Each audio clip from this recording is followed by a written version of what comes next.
Avec la nouvelle lune dans le signe des Scorpions, nous avons l'opportunité de s'aimer la graine du changement. Mais alors, de quel changement participons-nous? De quel changement voulons-nous participer dans les années à venir? Ce 20 novembre, lorsque la lune et le soleil se rencontrent dans le signe des Scorpions, Mercure se rejoigne à cette rencontre pour nous offrir un message, une forme de révélation.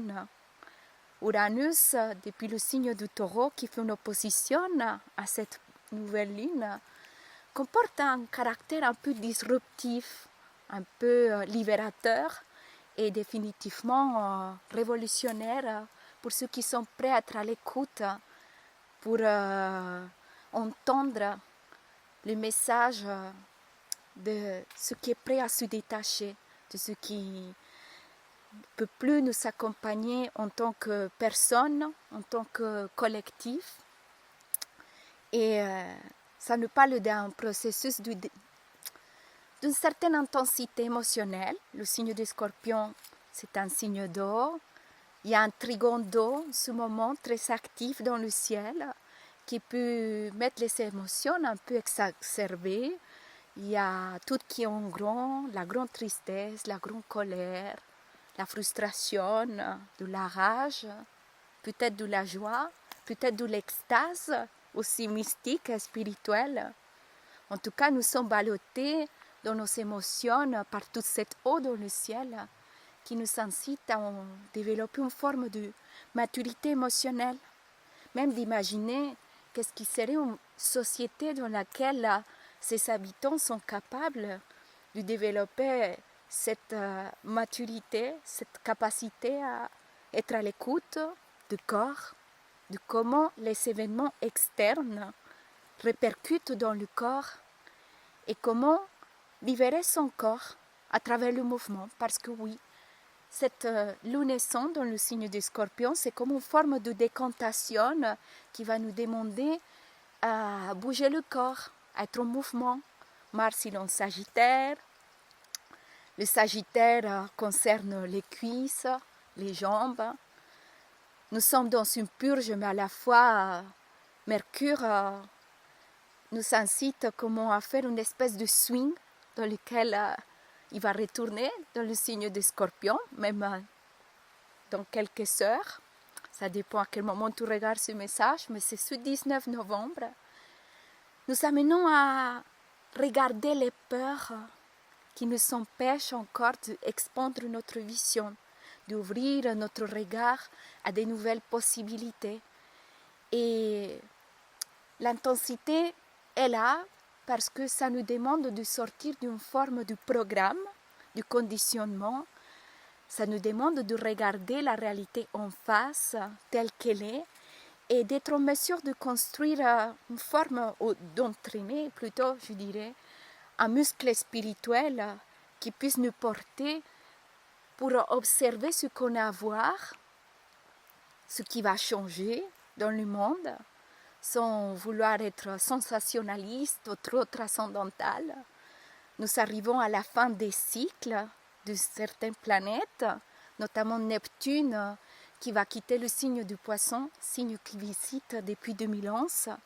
Alors, je t'invite à regarder ta vie, à retracer le chemin fait depuis 2011 et à tenir en compte aussi que depuis mars 2025, Neptune a fait son entrée dans le signe du Bélier. Nous avons commencé une nouvelle année solaire et si bien je sais que je répète souvent, mais on apprend par la répétition, j'ai proposé depuis le mois de mars une restructuration de l'identité.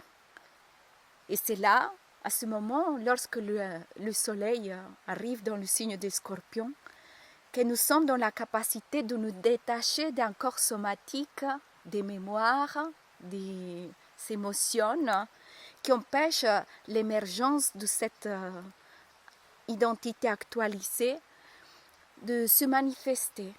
De plus que Vénus est dans sa phase descendante, juste avant la nouvelle lune, elle rencontre la lune dans le signe Scorpion, le degré 15, que c'est le degré des ancêtres, de la porte des ancêtres, lui donnant encore une dimension plus profonde à ce détachement. C'est comment s'enlever un habit, s'enlever une vieille peau. Il y a ce sentiment d'être à nu, d'être tout transparent.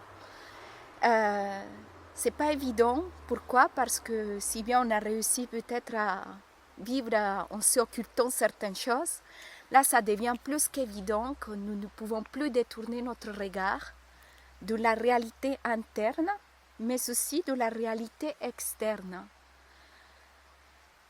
Avec ce passage de Vénus qui va aller derrière le soleil, qui va se séparer de la Terre, nous ne pourrons plus la voir dans le ciel.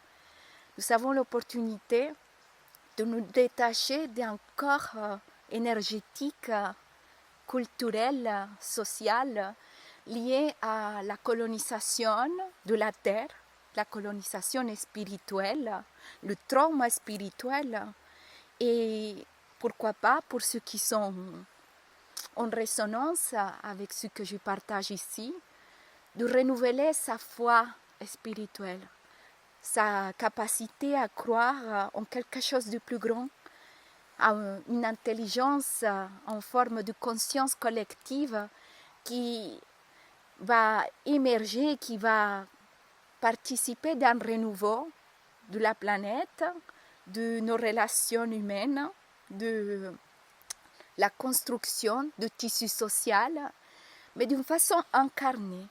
C'est le message d'Uranus qui brûle ces dernières heures, ces derniers mois dans le signe du Taureau, signe qui visite depuis l'année 2018 et que nous avons vu ces dernières années inclut la crise de santé, du Covid, combien c'est important de maintenir la santé corporelle, la santé psychique, et que si bien cette évolution technologique, elle est fascinante, elle est incroyable, elle n'arrive pas à compenser l'importance d'être en lien avec la Terre, avec les cycles de la Terre, avec le corps, avec l'alimentation. Nous ne pouvons pas nous nourrir des écrans. Alors, on va aller vers ça. Et c'est là que je t'invite à profiter de cette lunaison pour s'aimer cette graine de changement, le changement que tu veux voir dans ta vie, le changement duquel tu veux participer, et te poser la question, observer dans quoi tu vois possible une croissance future pour toi, pour ta vie, qui puisse t'apporter à toi, mais aussi à ton environnement. Voilà, cette nouvelle lune, pour moi, elle est très spéciale. C'est sûr, on a tous les mois des nouvelles lunes, des pleines lunes, mais celle-ci, c'est un moment d'éclairage. Même si on doit encore faire sa petite traversée dans la face obscure de l'année, les journées très courtes, là, nous pouvons vraiment s'aimer une pierre basse dans les profondeurs de la terre, mais aussi de notre foyer intérieur, pour construire une forme de sécurité qui ne dépend plus tellement de l'extérieur, mais qui se bâtit depuis l'interne.